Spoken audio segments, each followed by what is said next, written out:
Hi, my name is Yogi Rampuria. I'm a Principal Solutions Engineer at YugabyteDB. So today, thank you very much for joining us to learn about this particular topic, YugabyteD, Jumpstart with YugabyteDB.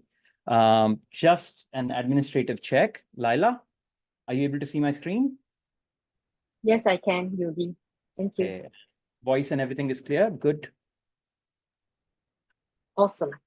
Perfect. Thank you very much. So during the webinar, I would be actually going through the internals of YugabyteDB, how it is different from other databases, and how do you actually get started using our latest tool called YugabyteD, right? And whenever you have a question, just ask it away in the chat or the Q&A panel, and I will keep an eye on it, and I will take small breaks in between to answer the questions in line, if so. Otherwise, I will take the questions at the end. But feel free to reach out to me over Twitter to ask more questions. Happy to actually converse and collaborate there. We also have a community Slack. I will be posting the link for the same at the end of this session. So let's go ahead and get started. So if you're here for this particular agenda, we are going to go through the basics of YugabyteDB and what is YugabyteD, the core tool for running YugabyteDB, and YugabyteD UI, which is our latest YugabyteDB UI, especially for the open source world, and some of the other tools that you might find useful for slightly advanced use cases. So YugabyteD allows you to get started for your quick start kind of things, but for advanced use cases, you would want to actually use some other tools to do some tuning and rendering and things like those. What is YugabyteDB? YugabyteDB is a Postgres, it's a distributed Postgres SQL for business critical applications that is delivered as a flexible service. So allows you to scale horizontally as well as vertically. You're able to run it on cloud, on-prem, containers, VMs, bare metal alike. So let's learn a bit about the basics of YugabyteDB. So YugabyteDB as a software package comprises of two key layers. One is what you see here in the blue or purple part, which is the distributed transaction storage layer that actually stores your data. It's a database product, so its core function is to store data. And when you are storing data, just like any other database, traditional or distributed, you do need a storage layer. In our case, it's a distributed storage layer. That means when you're storing data into it, it's actually keeping multiple copies of this data across multiple nodes in multiple places. Could be multiple zones, could be multiple clouds, could be multiple virtual machines, could be multiple racks. And on top of this storage layer, the way you interact with the data is through two very common APIs. One is YSQL API, which is Yugabyte SQL API. It's a Postgres compatible API, which allows you to transparently use YugabyteDB in place of a Postgres-like database. And also YCQL, which is the Yugabyte Cloud Query Language. This is a strongly consistent version of Cassandra. Gives you practically a drop-in replacement for Cassandra. So you can now realize that YugabyteDB is actually a multi-model database. So instead of having one querying language or an API, you actually have SQL and no SQL API. SQL API through YSQL and no SQL API through YCQL. Now, because it's a distributed database, you are able to actually run it across multiple nodes. Our typical minimal resilient architecture would comprise of about 3 machines. These could be 3 pods, 3 bare metal servers, 3 containers, or 3 virtual machines, according to the place where you want to deploy. And in terms of deployment, as I mentioned earlier, you're able to actually deploy this across a variety of cloud providers, Kubernetes platforms, as well as on-premise data centers, bare metal servers, etc. So with that little bit of basic, we'll sort of double click on this YSQL API because obviously there is a huge community of Postgres developers. They are always interested in making the Postgres installation or implementation of theirs more and more resilient. And what we have done to actually implement our YSQL API is we have actually reused the query layer. So if you look at this, this is a typical Postgres database where you have a query engine and you have a storage layer. And then, of course, the storage layer is backed by the local disk here. So everything that you are, as a application, you interact with the database, and everything that you store or retrieve is basically sourced or targeted towards this disk. Now, the way this thing works is everything is closed knit and all the storage happens locally. Now, this disk, I mean, obviously in modern platforms, you could have this disk coming from a direct attached storage. It could come from an external SAN storage or something like that. But at the end of the day, it looks and feels like a local disk running on the same node. And that is what it is. Now, what we did as part of adopting Postgres SQL, we've actually taken the query layer portion of the Postgres database and reused that entire query layer and augmented it with our own distributed SQL layer. Now, what you see here under the hood is the storage layer is sort of peer-to-peer connected, like all nodes talk to each other, and there is no concept of master node per se. So every node in YugabyteDB, you are able to read and write data. Now, as a client, you are able to actually connect with any of these machines. So for example, if you have an existing application and on Postgres and you start using Yugabyte, well, what you could do is you can actually put a load balancer on top of this and allow the application to transparently read and write from any of these databases. So the question I got from Narayana Jairam is there is a Postgres query layer which is stated as stateless. That is exactly true. So when it comes to actually query processing, the query layer here is actually stateless. It doesn't actually have any states. It does have connections coming from the client, but it doesn't keep anything in its memory per se, right? It depends on the storage layer to provide sort of local caching. It depends on the storage layer to provide the actual data. So there is no state that is actually being maintained in the Postgres query layer here. So that's why it's marked as stateless. Yeah. You would hear about stateless you generally don't hear about stateless in the database world because, I mean, database is the state, right? And you normally associate it with microservices. Bear in mind, this is not a microservice per se. Microservice is your client, right? It's connecting to the Postgres API in Yugabyte, and the Postgres API leverages the distributed storage layer to do its reads and writes. If you have any questions, feel free to actually ask in the Q&A box. You don't have to raise hands, please. All right. Now, you see below the storage layer, we have this concept of tablets. What exactly are these tablets? And I'll come to this in a bit and maybe revisit this diagram. So just bear with me till there. So if we sort of, clean out the diagram and just concentrate on the bare minimals of the YugabyteDB itself from a logical deployment standpoint, this is how it would be layered. So you have your cloud-based in the infrastructure layer, you have your platform, which is like a VM platform or a Kubernetes platform, or it could be the hardware platform. And then on top of that, you have the storage and the database storage and the query layers, which are part of the database engine. Yeah. Now, coming back to the concept of tablets, what are they? How are they different?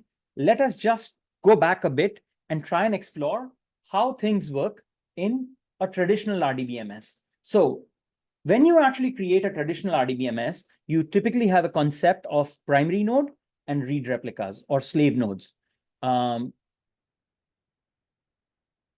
So in this case, what happens is most of your all of your writes, they happen on the primary node, and everything is actually replicated to your secondary nodes through an asynchronous path. So you write something here, there is sort of a synchronization queue, which basically takes the changes to the other side. It could be pull-based, it could be push-based.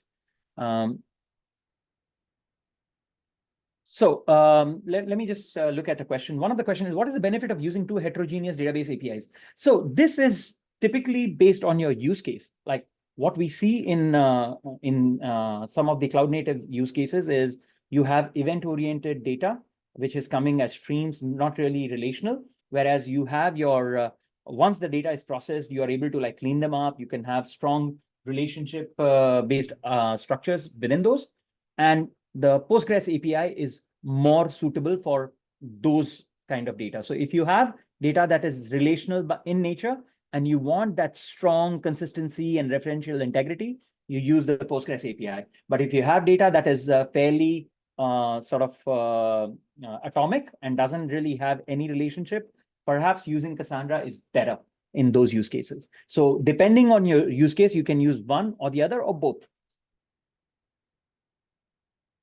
Can I use Cassandra API to access a table that was created and stored by Postgres API? We don't actually support Cassandra API to access Postgres data, but we do support the other way around. So we now have what we call as a Postgres foreign data wrapper for actually accessing your tables that were created in the Cassandra API. So this concept is in line with the typical foreign data layer concept in Postgres. Right? In case of Postgres, you use FDWs for a variety of things. And we've seen some really interesting use cases in recent days where FDWs are used for a variety of use cases, even for data aggregation from a variety of platforms. So we've actually implemented using Cassandra tables in the Postgres side, but not the vice versa yet. Yeah. Coming back to the RDBMS. So here what I'm illustrating is a table with about 6 partitions. Now, partitions and tablets, they are kind of similar, but still very different. So in case of partitions, what you normally do is you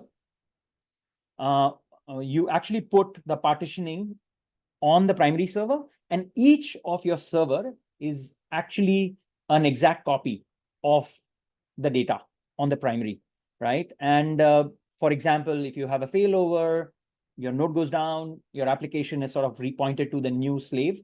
However, because of the asynchronous nature of this particular synchronization, there is a potential for a non-zero RPO.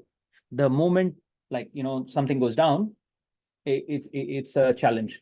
And what you can do from a scaling standpoint is your writes can only be scaled vertically. So you can only get bigger and bigger and bigger box for scaling your writes. Your reads, however, you could scale by adding more and more read servers. So those are some of the highlights of the RDBMSs that we have been using so far. They provide us with great facilities, but for cloud native application, modern applications, it sort of starts edging towards that problematic area where failover is a very expensive thing, right? It's very disruptive from a nonstop operation standpoint. So that's where YugabyteDB architecture it's architected very differently. The way it is architected is, first of all, we don't have any master node concept. We don't have a concept of primary node. What we have is concept of a primary or a leader tablet. Tablet is actually a shard or a part of a table. And how it is created, I have a slide on that. I'll come to it. So the way it works is the moment you create a table, it's split into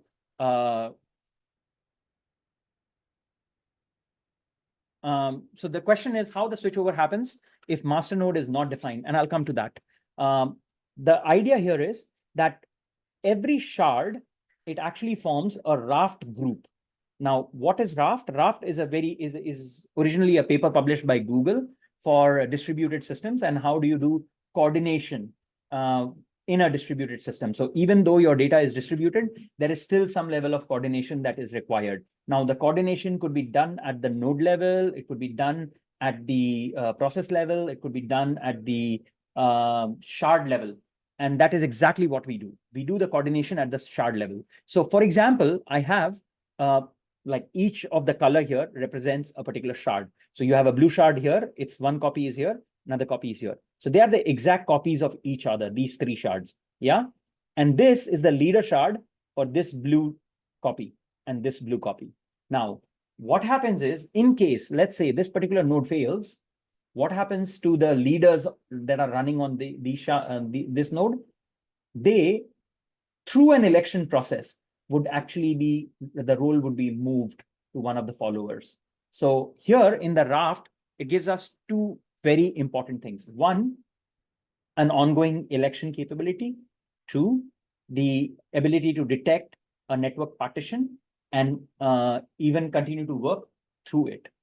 On a CAP diagram, Yugabyte is a CP database. So for example, if you have a partition and let's say these two nodes are able to still connect with each other, but this third node is isolated. This third node will actually not accept any reads and writes. Only these two will accept reads and writes.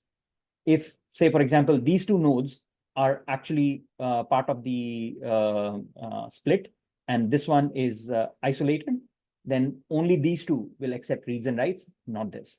So this is actually made possible through the use of raft consensus algorithm. And this is baked right into the data layer itself. So there is nothing on the application side that you need to do to actually figure out, oh, which node should I connect to and all that. So long as you're able to connect to a node and run your query, the database will take care of it. If you happen to connect to an isolated node, your transaction will simply fail. And either through the load balancer or through our smart driver, you will connect to another host, which hopefully is not part of the isolated segment. Yeah.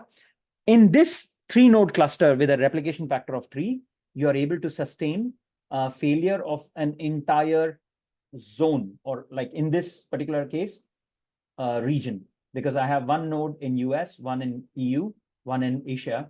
I can actually sustain failure of an entire region. So this actually is showing you a global cluster of sort. So hope that answers your question. The switch over, how does it happen for the master node? Because there is no concept of master node. The leaders, they are actually getting elected at runtime. So when it comes to scaling, so we start out, for example, we start out the cluster with a 3-node cluster. And then as our use case grows, our data volumes grow, our users grow, active users, we want to add more capacity.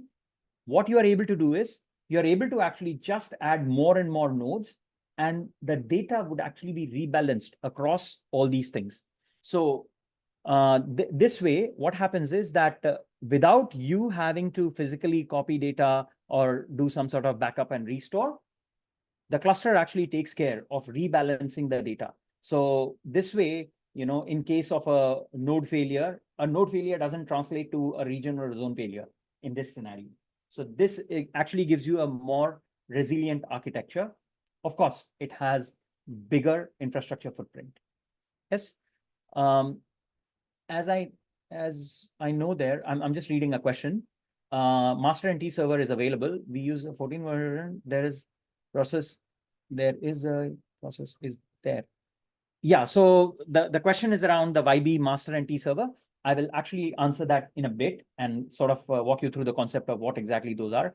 With multi-region, always there will be lag in data sync. Yes, because the biggest difference between the traditional replication and the replication that we do is our replication is synchronous. That means when you are actually storing a data here, it has to actually go to the rest of the cluster before the transaction can actually be acknowledged. And that is the only way you can ensure an absolute 0-second RPO, that is recovery point objective. Absolutely no data loss, right? And yes, what would happen is, let's say that there is a 60 millisecond latency between these two. Yes, you will have that scenario where your transaction will have that 60 millisecond kind of latency between this. So for example, there is a 60 millisecond latency here and 120 millisecond latency here.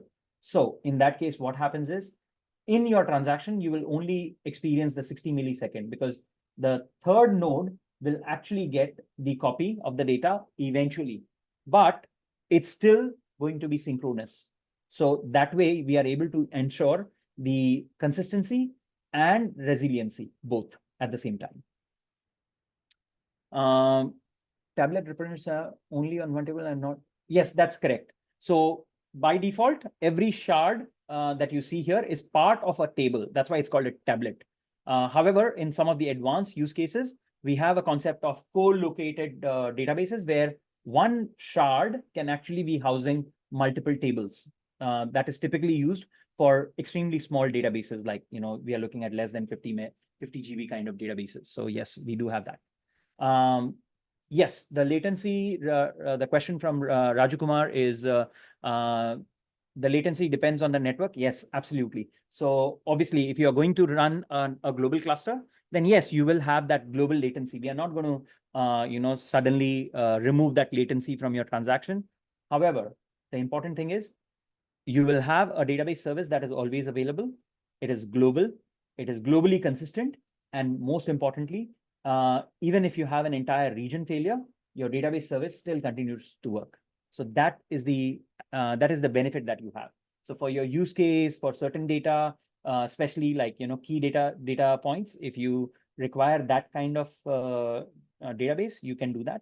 You can always have a variation on these things where you can have like one region having multiple copies, and then you are having a global database. We do have those kind of use cases when people want to use geo-partitioning. So those are some of the advanced use cases. I wouldn't be going in depth about those, but feel free to reach out to me on X or on the community Slack to ask more about it. Happy to help on that. How can we read our own writes? What is the possibility of reading stale data? So we support the transaction isolation level. So of course, the read committed only, no dirty reads. And that is exactly where I was going later. So, I mean, this particular slide, I've already sort of described that how the rebalancing sort of happens. So I'll skip over this one.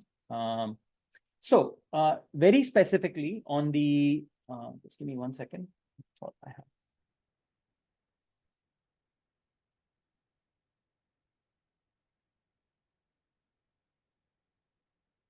So very specifically, when I was talking about the sharding, right? This is a very important sort of few diagrams that would help in understanding. So whenever you create a table, the shards are created. Shards are distributed across multiple nodes, and for every shard, there is like multiple copies of the shard, right? And one of the copy is the leader. Now, when it comes to actual reading and writing, doesn't matter which node you connect to. Ultimately, your request for read and write would always be served by the leader tablet. So in this case, when you actually are trying to write, what happens is that the leader will actually ensure that the data is written to itself and at least like the rest of the majority of the cluster. And when it comes to read, it doesn't matter. Your application might end up connecting to node number 5, whereas you wrote on node number 1. It doesn't matter, right? Because your actual read would always be sort of sent to the leader to be serviced. So that is how you ensure. I can share the slides, not a problem. I can share the slides. We'll figure out a way to post it on a GitHub or something like that. Just reach out to me on Slack channel. That would be great. What if a node goes down totally and the replication factor is 3? What will happen in that case? Okay. I actually sort of skipped over those slides. So maybe I can just go back. Voila. So for example, in this case, let's say that you have a setup like this where you have 9 nodes, right? It could be just 3 nodes, doesn't matter, right? So long as everything is sort of nicely put on separate availability zones or regions. Now, what happens is that when this thing goes down, the leader, all the leaders on that node would actually be re-elected. So for example, typically the default sort of election process happens every 3 seconds. So what would happen is the green leader would actually be re-elected on another, it could be another region.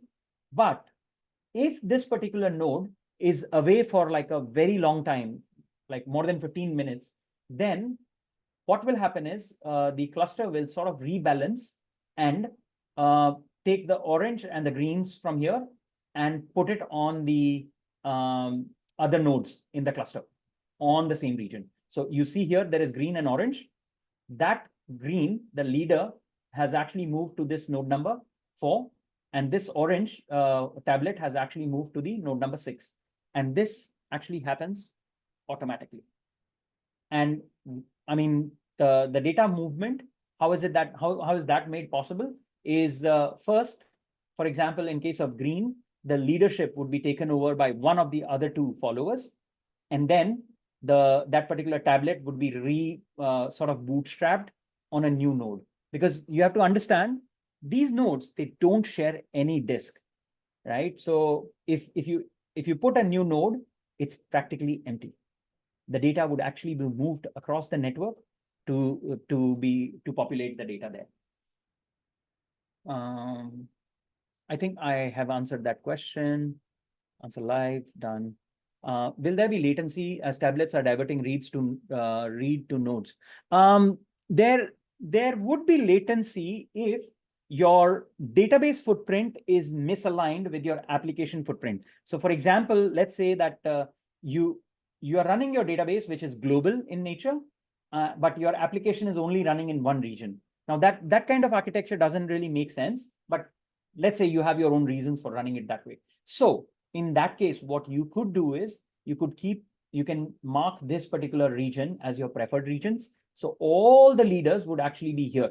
So long as your application is here and your leaders are here, your reads would be very fast, because this is like literally regional reads, right? But for example, in this scenario, you don't have applications that are global in nature. Yes, your reads would end up actually going across the region and things like those. You have some optimization where we say you could do some sort of stale reads. If your data is not getting updated as often, you could do some sort of stale reads, but that again depends from case to case, I would say.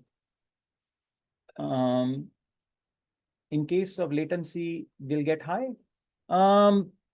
Again, it depends on what exactly is the requirement. Let's say slightly stale records are okay for you. You can do local reads, which might be stale. But if you want absolutely consistent non-stale data, you have to go to the leader tablet always. Yeah, so if the entire region fails, the question in Q&A is what happens when the region fails? If the region fails, it's actually the same procedure. What would happen is the other two regions would participate in an election, and one of the tablet in those region will actually be elected as leader. And this happens like every 3 seconds. So yeah, it would automatically get a new leader, which would start serving all the reads and writes. Data transition will happen between nodes through network, and disk utilization will be high. So in this case, load average can be high, an application can face latency issue. So latency issue through network will happen in this case, right? Because you are going across network.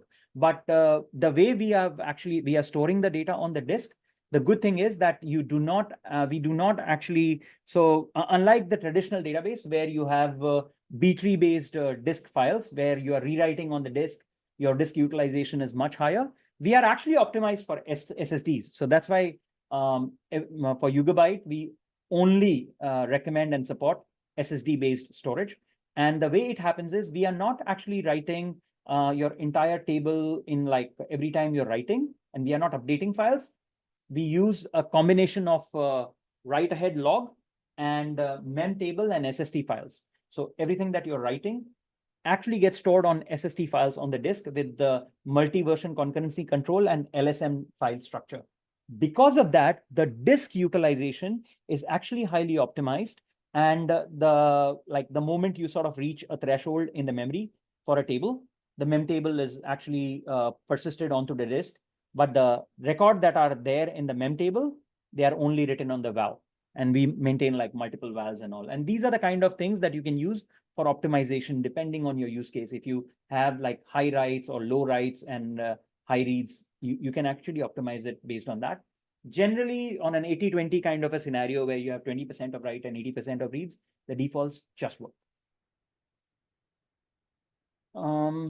How does this diversion happen? Will it hand over the destination node IP, etc., and socket as established subsequently? So the question is on the change of leadership.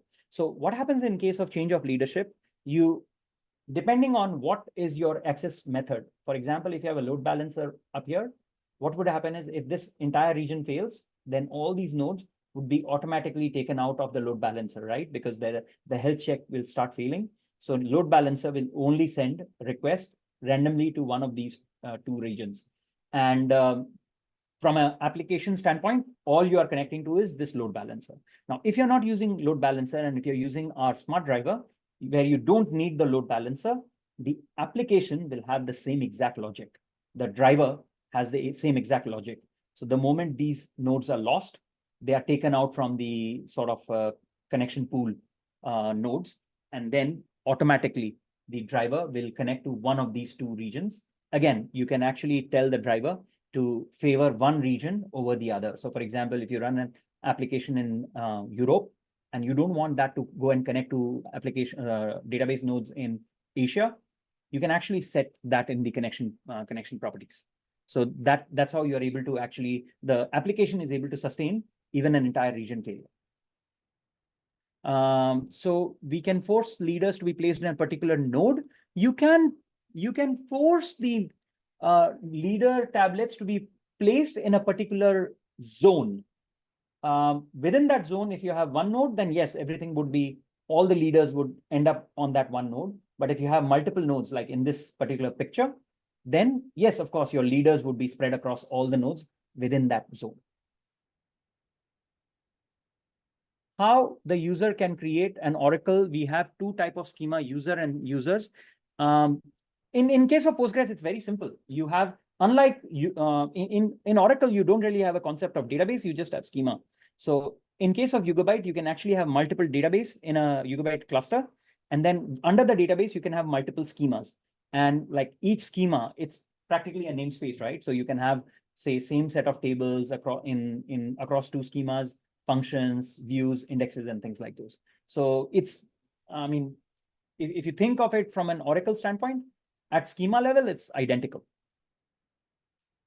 If node 5 comes back, then again rebalance. Yes, in this case, if the node 5 comes back, now depending on how soon it comes back. So for example, if it is a very long downtime, by default, I think it's about 15 minutes, 900 seconds. Yeah, 15 minutes. So that would actually trigger a full bootstrap of this machine. That means any existing state, we will not consider it, and it will be fully bootstrapped. But if it is like a blip, like the node just went down, let's say you're running this in a Kubernetes pod went down, it came back up in about 30 seconds. Then in that case, the data would actually be rebalanced. All these tablets that were housed here, they would actually be like resynced there. Whatever it has missed, it will catch up. And then in the subsequent election, maybe one of the tablet can even become the leader. So long as everything on it is up to date and it is eligible to become a leader, it can become a leader. So, and that is completely automatic. Same for this. Sorry, document for what? It would be great if Pankaj, you can post which particular thing you want. I can probably send a link. You can find it in the docs. Would be good if you can post me on the Slack. What happens if uncommitted transaction, if the node is down? The transaction is rolled back. If you have an ongoing transaction, you're connected to, let's say, this particular node, and like every node sort of coordinates the transaction. So if this particular node actually went down, you will actually experience a disconnection. If you experience a disconnection, automatically the transaction is rolled back. Very simple. So long as your commit has not gone through, your data will not be committed. It will be rolled back. When you write and tablet is on a different, so for example, you connected to node 1, and let's say you're writing to a tablet, which is this magenta tablet, right, which is on node 3. So what would happen is internally, the write would actually be routed by this node directly to this tablet internally. So from an application standpoint, you don't need to know where is my leader tablet. It would be figured out by the database. You can connect to any node, write on any node, let the node actually take care of finding one for you. So yeah, I mean, I think we've sort of gone over the regional outage. Maybe I could have used this diagram, but yeah, I spoke too soon.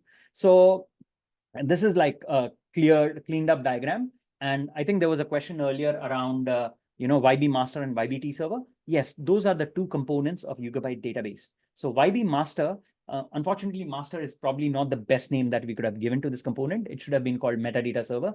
but as computer engineers, we are not very good at naming things, right? So probably that's what happened. So in case of YB master, it's actually keeping all the metadata. So we spoke so much about, okay, the tablet is there, follower is here, leader is here. Where is all that information getting stored? All that information is actually getting stored on the metadata server. And the metadata server itself will have multiple replicas. So for example, if you have a three replication factor of 3 for a cluster, you will have 3 master processes, and they will actually form a raft group of their own. And then each of these tablets, they form their own raft group. So all the information around which tablet, which follower, which leader is where is actually all here. So this is how under the hood a typical YugabyteDB cluster would look like. Now, of course, the star of the show today is YugabyteD, which is our newest tool for quickly getting started with YugabyteD, Yugabyte database. So I think we've sort of gone over these points. The important thing is for you to run Yugabyte database, you need to run a YB master process and a YBT server process. Now, when you're sort of getting started, it becomes quite overwhelming. And that is exactly why we created the YugabyteD tool, which allows you to quickly bring up Yugabyte YB master and T server in a very, very opinionated way, and with an added advantage of the new UI that we have created. So I'm going to show a short live demo about it. By the way, the demo that I'm showing you, you are able to actually easily do yourself using our online documentation. So that's docs.yugabyte.com. Quick start. You can follow the instructions here, and you can create a local copy or a Linux-based machine or things like those. Let's say you don't have capacity or access to these kind of environments, then yeah, we'll come to how users actually connect to database. We'll see one of those things. Now, for example, sorry, this is a cloud-based machine that I am running. It's called Gitpod, right? So I have a repository called YBDB workshop, and this is a quick start demo. So you can easily go to this YBDB workshop and click on this particular button, open in Gitpod, and it should actually start the quick start tutorial for you. Quick start is actually based on our documentation's quick start summary. Now, first thing, I have actually gone ahead. If you look at our documentation, there is a sort of instruction to download. How do you download? You can use like wget and stuff like that to download stuff. And for example, if you were to run something on Linux, the instruction is as simple as get the package, extract it, run the postinstall.sh, and then you can simply start the cluster using yugabytedb start. Now this part, I already have the package here, which is yugabytedb, and my yugabytedb is actually sitting here under Yugabyte. So let me just do ls-l on. Yeah, this is one of the things that is a problem. Okay, we do that. Now, if we look at this, that's how the directory looks like after extracting.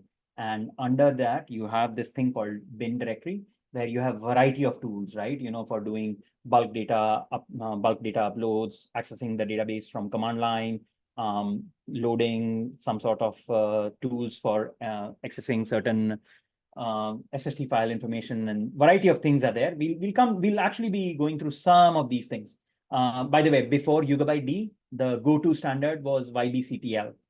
We are sort of deprecating, and we'll eventually remove this. But yeah, this YBCTL had a similar sort of approach to building it. But we've now sort of built this new tool, YugabyteD, for running the cluster. So first thing that you can do is very easily, you can just run this yugabytedb start, and what it will do is it will create a single node cluster for you with the UI and everything that you should be able to access from your application. So for example, I go to this workspace and let me clear it. Now, first thing, look at my home directory. It's pretty, no, sorry. My home directory is pretty clean, right? And even if I do okay, that's just your typical dot files. Now I do yugabyted start and enter. That's it, nothing else, right? Now, the good thing with Gitpod is it allows you to dynamically forward pods of the services that you have started. Now, I told you that in case of Yugabyte, we have two particular components that we run. And that is exactly like, if you look at the process table, this is the yugabyted start that I ran. And it basically, if you look at its process ID, which is 965, it basically spawned a couple of processes. One of them is the YB master process, and the other one is YBT server process. Now, if you look at that command, it's like monstrous command, right? It's a lot of things. And for somebody getting started, yeah, this could be quite daunting. And that is all like, made transparent by yugabyted.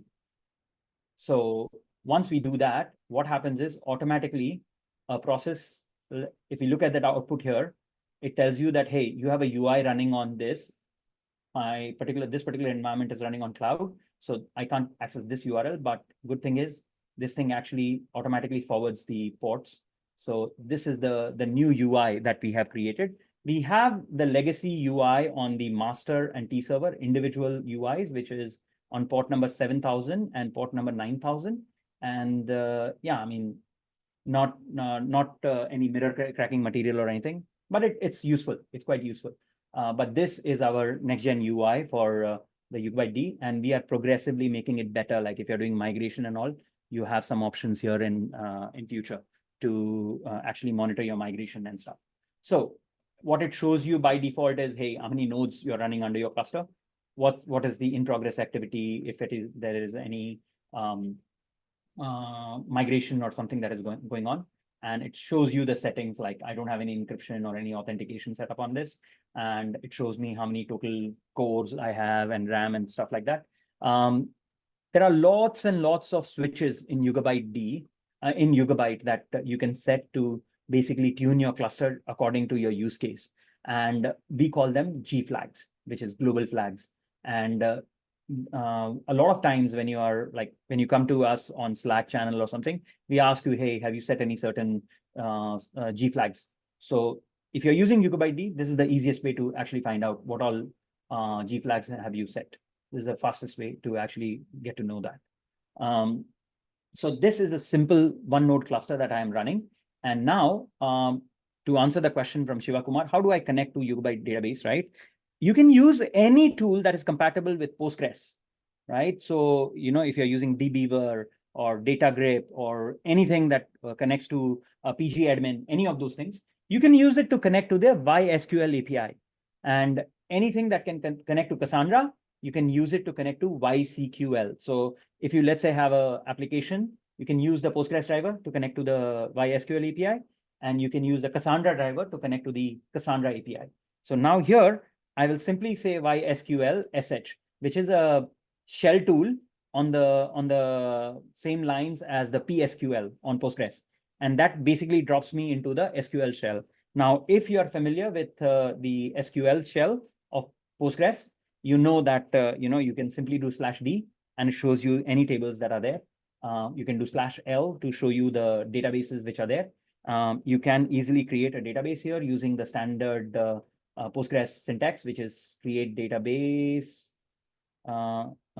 yogi, and create database yogi. And what it will do for me is it will actually create the database for me.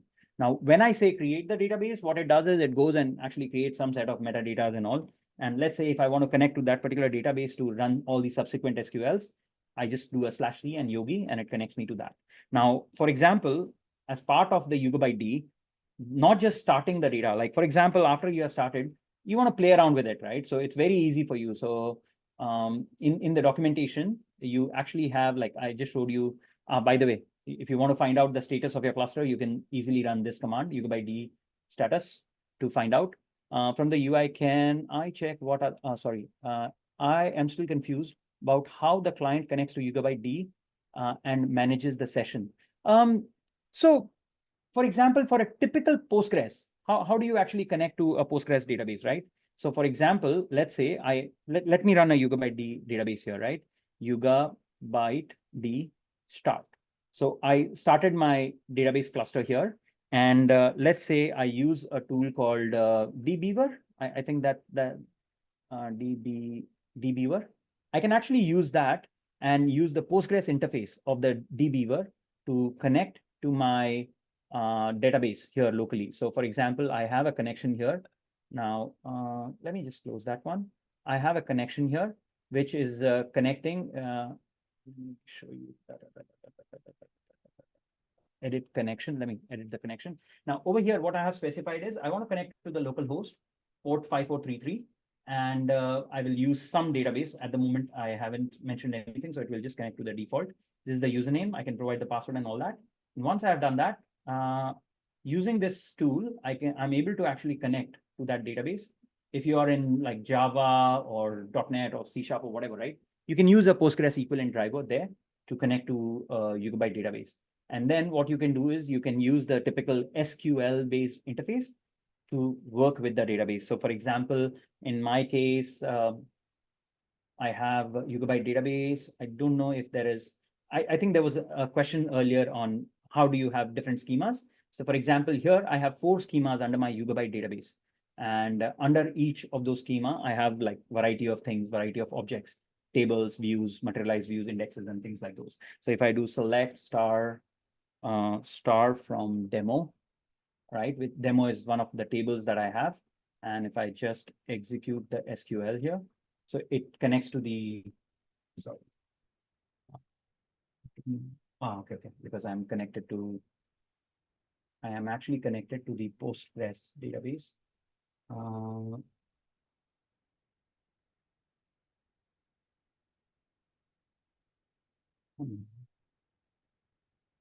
Close it, close that, and there. I want to connect to Yugabyte. That would be the default database I want to connect to, and public schema. And now if I do this and run this, that should be fine. Yeah. So with this, I have actually basically queried the demo table on the public schema on Yugabyte database inside this my local cluster. So that's how, just like a Postgres, you actually connect to a Yugabyte database. Yeah, so apart from running the YB master and YBT server, what it can do is it can also create a multi-node cluster. And I will go through a multi-node scenario also. Can I check what are the active regions? And yes, we can actually show. What about Cassandra? Same in case of Cassandra also, you have the same exact logic. So you get a tool which actually supports Cassandra. Like for example, this one, if I remember, I don't know if I had Cassandra here, but let's try. Yeah, I don't have Cassandra on this particular tool, but let me try. Probably I have Cassandra here. I go to database and add. I actually don't have Cassandra client because I always tend to use the YSQL SH. Yeah.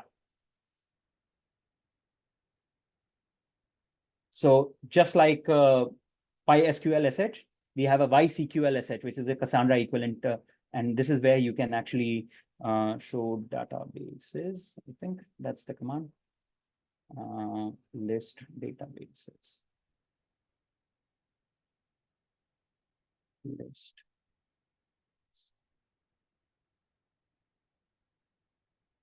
Forget. I really forgot the Cassandra command.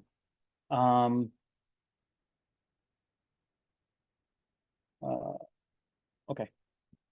I don't know what was the question, Siva. Sorry. You could, if you could ask me again, that would be great. Oh yeah. Sorry. Yeah. You're right. Yeah. If I type help, yeah, it shows me all the commands. So yeah. So just like a typical Cassandra environment, this is actually giving you access to the Cassandra API also. So one database giving you both models. Now, going back to the quick start, what you can do is like, right now it's practically empty, right? You can obviously build an application and things like those. But an interesting thing that you can do here is you can simply run the there is a demo. Okay, let me do this. The command that you can use is yugabyted. If I run this, there is a particular demo which you can demo subcommand where you can say connect. Now, what this will do for you is it will actually connect to your local database that you have just created and create a Northwind database on it. So you can quickly, play around with it. So for example, here, it has actually created this Northwind with all these tables. And, you can simply do star from categories. And by the way, this has tab completion, so it's really useful. You don't have to type like the entire thing. You can just press tab to autocomplete the stuff. So this is showing you the content from the database that you just created. Now, this was a single node cluster. And what I can do is I can actually run a multi-node cluster also. So right now what I have, you can practically do that on this cloud environment. I have actually created a proper 3-node setup here on AWS. These are like practically empty Ubuntu machines that I have run. You can use RHEL, Alma Linux, Rocky Linux, whatever you like, pretty much there. And what I have done is I have gone ahead and if I say which yugabyted, right? So the yugabyted command is there. Now, what I will do is I will actually, right now, I wouldn't recommend using yugabyted in a production environment, but in a non-production environment, it's perfectly okay.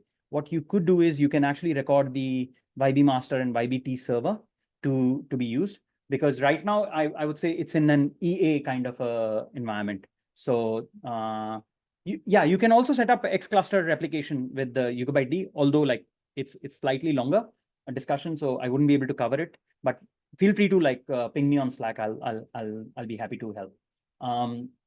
Okay, going back to my notes here. So what I can do is this is all I did. I basically created connected to the nodes and ran this particular set of commands, which is just some packages that I had to install. And then what I can do is I can go to my first node and I can run this command to bring up my first node, right? And this will basically, oops, sorry, my bad. There, I go here and I run this here. And let me just clean this up. Destroy, and you can write D destroy. Now, if you don't specify any sort of, base dir or any of those fancy variables, then what it does is it basically creates a var directory under your home directory where it will put all the data logs and configuration. So, if you want the location to be something else, you can actually leverage base dir option of that. In the quick start demo in the workshop, you have that example. But in here, what I will do is I will just use the defaults. And what I will do is on the second node, I will go and type that. Join IP 77. Oh, my bad. I have it reversed. Give me yugabyted destroy. Let me just clean this off. And I go to the first one, and 77 is my node 1, which is here. So I run that here. I take that and I run that. I'll wait for this to finish and come up. When that comes up, let's actually go and examine the UI here. So right now, all I did was just ran the yugabyted start on first node, didn't do anything else on that. Now, once that is finished installing or starting, I go to the second node. And what I do is the only thing that is different is I have given an extra parameter called join. That's it. Right now, if I go back to the UI and sort of do a refresh, now there was a question, can it show me my region? And the answer is yes, because I have like this first node that I started, it's running on my region, Singapore region, and zone is A. The second node is on zone B. And now what I will do is I will go and run the third node, which is actually this one. Yeah. And I go here and I run that. Now, what this does for me is it actually brings the new node up and attaches it to the existing cluster. Now, what I have done is by default, I have done the the fault tolerance I have set to zone. When I ran the commands, I set the fault tolerance to zone. And that what it did for me is it has automatically set the replication factor as 3. So because I'm running in 3 zones, and now automatically everything will sort of get fully aligned. And after a bit, what you will see is this is all up and running without any downtime. And now what I can do is I can actually go to any one of the nodes. I can do YSQL SH. It connects, sorry, YSQL SH. -H, I have to use the external IP because it's not running on the local host. So 1098.61.77. Let me make it bigger. And so if I do that, now I'm dropped onto that. And we actually have, like, even through SQL, you should be able to do this. So this actually, even in the SQL interface, you are able to actually see the cluster formation and all. And this, all these things, they just happened using the yugabyted tool. And I didn't do anything else. Everything was configured for me under the hood. Now, if I do a simple create table demo1 ID serial name text, right? If I do that, what this does for me is it actually creates a fully replicated table for me. So if I go to databases under Yugabyte, I have demo table, and the tablet that I was talking about earlier all along, these are the 3 tablets that it has created for me for this particular table automatically. And what it is showing me is the leader tablet is running on this particular node, and the followers are running on these nodes. All this information at the tip of your fingers is available to you through this new UI. And also, if you are going to do something with the Cassandra, even there, you have the same thing. So without doing too much, you are just able to have a multi-node or even a multi-region cluster using yugabyted. You don't have to do a whole lot to get that up and running. I think I answered that one. In terms of how many, I think there are over 800 flags that you can use, right? But mostly it's about 50 odd G flags, which are most commonly used. So typically to tune the parameters and all. And all of them are actually well documented on like YBT server configuration reference or YB master. So, you know, depending on like category wise, we've actually listed it on the documentation. So it should be very easy for you to follow. What is the state of automatic DDL replication? It was not supported. On a single cluster, there's no problem. Anytime you are doing any DDLs, it's actually getting a fully replicated table on the same cluster. On an X cluster, that's a different story. We do not actually replicate the DDL statements across 2 clusters. And that is something that you would normally have to control through deploying on both clusters. So you can use things like just simple SQL statements on both sides, or you can use like liquid base or flyway or something like that, schema versioning or schema control tools for doing that. But across X cluster, we don't actually support DDLs today, DDL replication. This is something that we are actively working on. This is one of the key themes this year that we are going to deliver on. Very soon, like by May, you should have replication for simple stuff like partitions, indexes, and create tables. Later, you will have things like alter and all those things that will come in. Is X cluster stretch cluster? Stretch cluster will not replicate the create table to replication side, right? Stretch cluster will not replicate the create table to correct. In case of X cluster, we don't actually replicate the DDL statements. We don't. Yeah. Is it possible to read and get the metadata information through SQL command? Which master nodes? So some of the data is actually available to you through some of the tables. I mean, depending on what metadata you are looking for, really. I showed you this particular metadata, right, which is the T server information. That part is there, right? But I don't know which metadata you're looking for. Like, for example, there are certain flags that you might be interested in. you can use the show command to look at the flag status. So for example, let's say logging flags. Let's look at the logging flags, right? So for example, I don't know. I don't know, fact rows. Let's try this enabled fact rows, maybe something like that. Yeah, so that is actually a that's a T server level flag. It's not really a Postgres level flag, but especially Postgres related tuning parameters, you should be able to use the show command to actually access a lot of those. But like, again, if there is a specific one that you're looking for, would be happy to sort of advise. Reach out to me on the Slack. That would be the most useful thing. I think we are on top of the hour. Let me see what all. Yeah, I think we've sort of gone through all these things. I had pre-recorded some demo in case like this didn't work. So anyways, we went through the topology also. We went through the region. Yeah, so I did not specifically configure the fault tolerance, but let's say you started a cluster without the fault tolerance parameter, you can reconfigure it using the configure command. So that is something that you could do. You can get more help about it. Yeah, I'll just skip over other stuff. We'll probably have to come back for the other advanced tools, but do scan this QR code to actually provide your feedback. And most importantly, join us on Slack, start us on GitHub.